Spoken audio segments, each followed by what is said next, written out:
Croeso unwaith eto i'r myfyrdod hwn. Diolch i chi am droi mewn. Mae'r capeli I gyd wedi agor yn yr ofaledd hon bellach ac ni'n cael cyfle I roi newyddion yr eglwysi yn yr oedfaon ar y sul erbyn hyn. Ond fe garen ni gyfeirio at un golled enbyd sydd wedi bod yn ystod yr wythnos diwetha. I ni yn Gwernllwyn wedi colli Menna Leonard, un oedd yn hynod iawn o ffyddlon i'r eglwys ac wedi rhoi os o wasanaeth. Byddwn ni'n gweld ei eisiau yn fawr.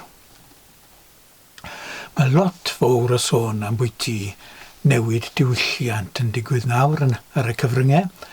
Mae pobl yn sôn hynny yng nghyswllt COP26 a'r pwysigrwydd I newid y ffordd I ni'n gweld yn rôl ni yn y byd a'r ffordd I ni wedi ymwneud â'r blaned ac yn y blaen, ac mae mor bwysig I herio'r diwylliant sydd wedi arwain at yr argyfwng enbyd hwn.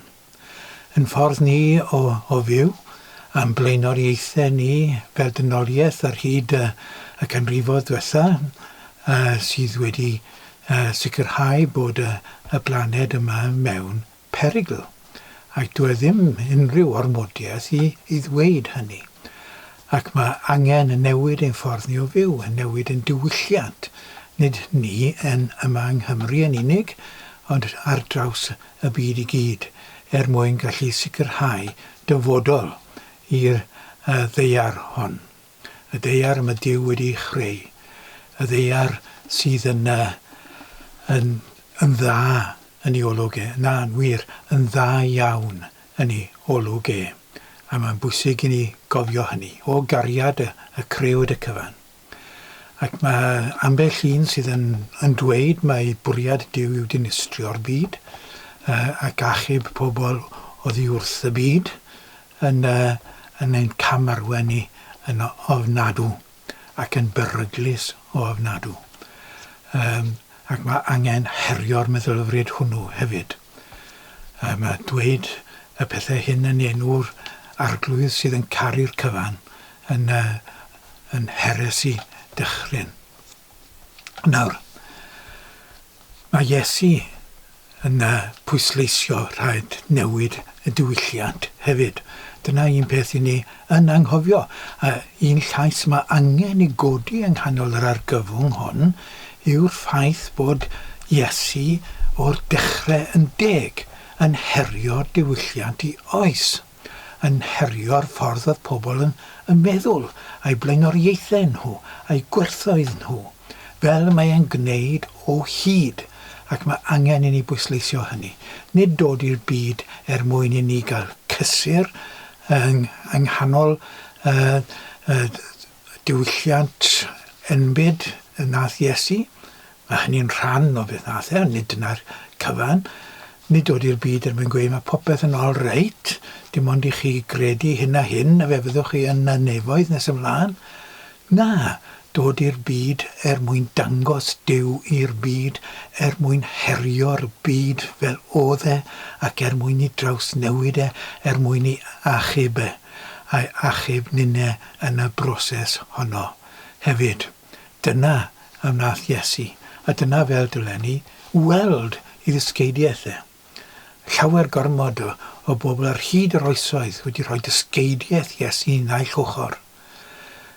Wedi rhoi meddwl Duw naill ochr. Rhyn peth a ddigwyddodd yng Ngardd Eden. Mae'n dweud na, mae Duw yn wrong, fel wedodd y sarf wrth o'r ddoi yng Ngardd Eden yn y ddameg hyfryd honno. Pidwch credu Duw, mae Duw yn wrong. Newch beth I fi'n gweithio chi. A dyna fel sydd wedi digwydd ar hyd yr oesoedd, hyd nawr. A mae rhaid I ni ei bwysleisio mae ffordd Duw yw ffordd iachawdwriaeth, yw ffordd achubeth, yw ffordd bywyd. Ac mae hynny I weld yn Iesu. A dyma un enghraifft mas o Efengyl Luc o ffordd mae Iesu'n herio'r diwylliant.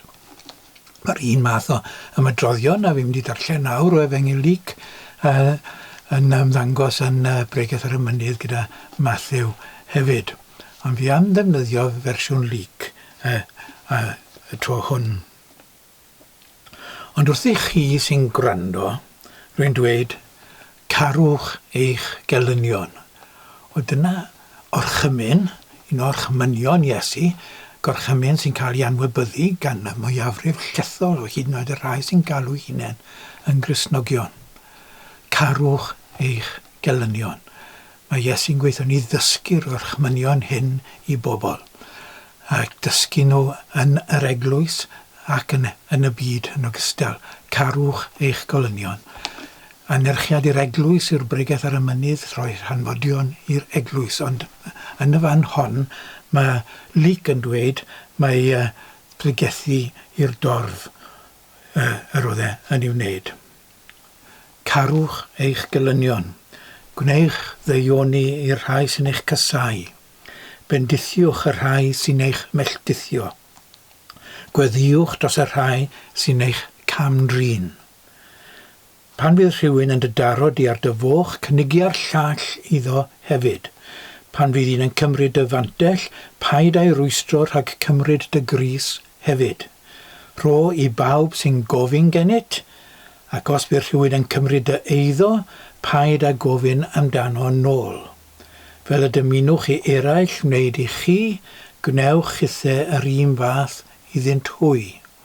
Os ydych yn caru rhai sy'n eich caru chi, pa ddiolch fydd i chi.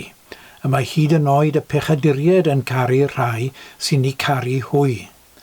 Ac os gwnewch ddaioni rhai sy'n gwneud ddaioni i chi, pa ddiolch fydd i chi.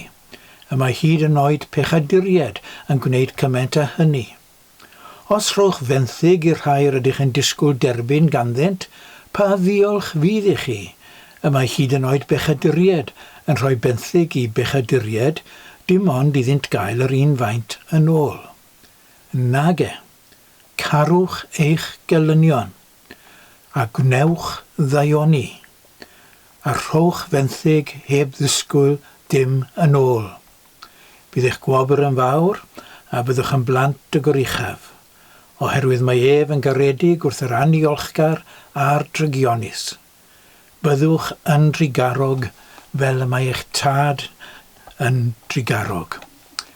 Dyna y mae Iesu yn ei ddweud. Mae'r tri pheth y mae'n sôn amdanyn nhw yn yr adran yma mor heriol i'n diwylliant ni ac i bob diwylliant. Carwch eich gelynion. Yn ni'n paratoi ar gyfer Sul y Cofio, ynddo fe? Ac yn ni'n mynd i gofio am y bobl a ddioddefodd yn ystod rhyfeloedd.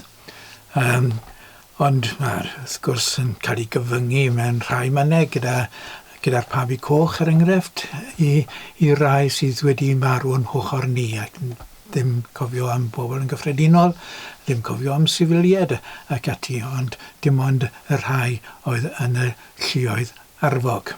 Dyna pam mae'r Pabi Gwyn mor bwysig i'w hyrwyddo, achos mae drwy gwisgo'r Pabi Gwyn gwragedd ar ôl y rhyfel byd cyntaf dechreuodd hyn, ac o'n nhw gweddwon rhai oedd wedi lladd yn y rhyfel oedd y bobl yna ddatblygu'r Pabi Gwyn, ac mi roedden nhw yn pwysleisio'r pwysigrwydd o gofio pawb sydd wedi dioddau yn y rhyfel. Mae hynny yn nes at y ffordd o garu gelyn. Yn hytrach na mawrygu y rai a fi wrthi yn lladd ac yn dinistrio eiddo pobl eraill. Dyna fel y ma Iesu'n herio gwerthoedd y gymdeithas. Carwch eich gelynion. Gwnewch ddaioni. Daioni yn nghyswllt beth sy'n dda yng ngolwg Duw. Wrth gwrs, gwnewch ddaioni. A rhowch fenthyg heb ddisgwyl dim yn ôl. Rhoi heb ddisgwyl dim yn ôl. Dyna ystyr rhoi mewn gwirionedd, ynddo fe? Yn amser ni'n sôn am bobl yn rhoi i bywydau, nid rhoi yw mynd ati i drial lladd rhywun arall a chi'n cael eich lladd yn y broses. Gwerthu'ch bywyd ych chi'n gwneud wedyn, nid rhoi bywyd, ac mae'n bwysig yn bod ni'n deall y gwahaniaeth hynny. Carwch eich gelynion, gwnewch ddau o ni, a rhowch fenthyg heb ddisgwyl dim yn ôl. Na chi her i'n diwylliant ni, ac fe ddywedodd Iesu hynny mewn cyfnod pan oedd y bobl i genedl o dan ormes. Ac mae'n dweud hyn mewn cyfnod pan oedd pobl yn y tensiwn ar gynnydd rhwng yr Iddewon a'r Rhufeiniaid oedd yn ei gormesu nhw. Ac mae Iesu yn dweud, dyma ffordd iachawdwriaeth yng nghanol y tensiynau hyn. Ac fe sgrifennwyd gan Luc mewn cyfnod arall enbyd iawn, just cyn y gwrthryfel neu'r rhyfel Iddewig, dylid galw fe, yn erbyn y Rhufeiniaid, a rhyfel erchyll a ddiweddodd lan gyda dinistr y deml yn Jerusalem. Dyna cyfnod pan sgrifennwyd y geiriau hyn lawr ar gyfer yr eglwysi. Fydde llawer o aelodau'r eglwysi, yr Iddewon yn eu plith nhw, yn dymuno bod yn rhan o'r gwrthryfel. Mae'n bosib yn erbyn yr Rhufeiniaid. Ond mi roedd yr eglwys yn dweud, na, nid dyma ffordd. Ffordd Iesu. Ffordd Iesu sydd yn dangos sy'n mae trechu marwolaeth. Ni'n gweld hynny ar fore trydydd dydd. Ffordd Iesu sydd yn dangos i ni sy'n mae trechu grym marwolaeth. Ffordd Iesu sydd yn dangos i ni ffordd mae cyflwyno gobeith i'r byd. Ffordd Iesu sydd yn dangos i ni'r ffordd i ymwneud â'n gelynion ac i ymwneud â'r tensiynau yn ein byd ni. Dilyn ffordd Iesu sydd angen i ni wneud. Ar amser ni'n dod nôl i ystyried hanes yr ardal hon, hanes Seion, y gweinidog a ddath ar ôl Samuel Griffiths, y cyfeirion ni at y trydytha, oedd gŵr o'r enw Thomas Pennant Phillips, neu Thomas Pennant Phillips, galwodd ei hunan wrth gwrs, Thomas Phillips y bydyddiwyd ond fe ychwanegodd yr enw Pennant, oedd e'n dod o rhan ardal mewn gwirionedd a Samuel Griffiths, o ardal y Freni Fawr. Ac mi roedd e'n cael ei ystyried yn ei oes fel pregethwr godidog. Fe ddath i'r ardal hon yn 1862, fe nath fynd ati ddi sefydlu'r eglwys yn Gwernllwyn, ac yna yma yn Llandysul yn 1871, fe agorwyd Seion. Mi roedd Phillips yn blentyn i oes. Mi roedd e'n berson oedd yn ystyried mae pregethu mwyn difyru'r bobl oedd yn bwysig, oedd ei arddull o pregethu yn odidog, ond un peth oedd e ddim yn credu ynddo oedd herio'r diwylliant cyfoes oedd yn bodoli. Mi roedd yn perthyn i'r meddylfryd oedd yn credu bod y byd yma yn gwella, bod popeth yn mynd yn well ac yn well oherwydd datblygiadau technolegol ac yn y blaen a gwyddonol oedd yn digwydd. Mi roedd yn credu fel yr oedd pobl yn gyffredinol yr oes honno yn credu mai mynd o wellhad i wellhad oedd pethau'n gwneud. Ac oedd e'n credu mai yr hyn oedd yn bwysig pan yn pregethu oedd i roi cysur i bobl. Mae e'n rhan bwysig wrth gwrs o unrhyw unidogaeth Gristnogol, ond mae dyna oedd pen draw y peth fel petai. Roi cysur i bobl wrth dderbyn y diwylliant oedd ohoni. Oedd e'n marygu'r diwylliant oedd ohoni. Oedd e'n dipyn o imperialedd ac mi roedd hefyd yn gefnogol i ryfeloedd. Fe nath gefnogi rhyfel De Affrica. Oedd hyd yn oed Lloyd George yn erbyn y rhyfel De Affrica ac lot o bobl eraill oedd yn perthyn i'r enwadau anghydffurfiol. Ond nid Pennant Phillips. Mi roedd yn credu ac yn gefnogol iawn i'r rhyfel yn Affrica. Mae hyd yn oed i fab yn ei gofiant iddo fe y mynegu syndod i'w safbwynt e. Nawr, hyrwyddo'r drefn oedd anghydffurfiaeth yn y cyfnod hwnnw, yn y cyfnod Victorianedd yna, wedi dod yn rhan o'r drefn ac yn credu mai mawrdra a mai grym o fewn y gymdeithas. Oedd yr anghydffurfwyr wedi dod i gredu mae'n nhw bellach oedd y gyfundrefn yng Nghymru. Oedd hyd yn oed rhywun i fi'n parchu gymaint a Henry Richard wedi dod i gredu mai sefydliad anghydffurfiol, cenedl anghydffurfiol oedd Cymru ac mae'r datblygiad oedd yn digwydd yn un godidog iawn ac ati ac yn cymryd drosodd y grym a'r awdurdod ac yn y blaen yn dod yn sefydliadol i meddylfryd. A'r peth pwysig iawn yn ei golwg nhw oedd parchusrwydd wrth gwrs, bod yn barchus yn hyn o beth. A chi'n gweld yn y cyfnod hwnnw, chi'n gweld e'n seion fan hyn, y syniad o godi teml i'r arglwydd. Dyna fel o'n nhw'n sôn am godi capeli newydd yma, ac mi roedd y hen symlrwydd yn diflannu a mawldra, a gwychder a balchder yn cymryd drosodd i lefe, gan adael gwaddol ofnadw i rai oedd yn dilyn wrth gwrs. Ond nhw ddim yn rhagweld mai fel hyn byddedd. Ond nhw'n meddwl mai twf ar ôl twf bydde yn digwydd. Dyna fel oedd Pennant Phillips yn meddwl. Ac nid herio. Nawr mae Ceri Evans, oedd yn weinidog yn priordy Cyfyrddin, wedi sgrifennu cofiant i David Adams, oedd yn weinidog yn yr ardal yma, ac yn sôn am y ffordd o feddwl a Ceri Evans a Parry Hughes yn ddau o'n awduron i'r cofiant. Meddwl nhw yn meddwl yn wahanol i'r cyffredin ynglyn â'r diwylliant ac ynglyn â diwinyddiaeth ac yn y blaen.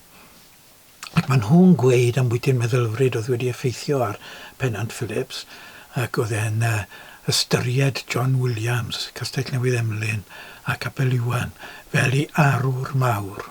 Ac oedd John Williams yn person eitha chwyddedig, yn person oedd yn credu bod ymhlith y pregethwyr gorau yng Nghymru ar y pryd. Ac mi roedd nifer ohonyn nhw yn yr ardal hon ar y pryd hwnnw. Ac mae Ceri Evans a Parry Hughes yn dweud am y pregethwyr yma oedd wedi dylanwadu ar Pennant Phillips. Oedd iachadwriaeth iddyn nhw yn beth negyddol. Achub oddi wrth y byd. Yr ymgnawdoliad yn hollol is-wasanaethgar i'r amcan o wneithur iawn dros bechod y byd. Unig bwrpas dyfodiad Iesu i'r byd iddyn nhw oedd i farw ar Galfaria, ac felly os credu yno fe yn gwneud iawn dros bobl eraill sydd yn credu yno fe iddyn nhw gael mynd ar ddiwedd amser i le arall gwell.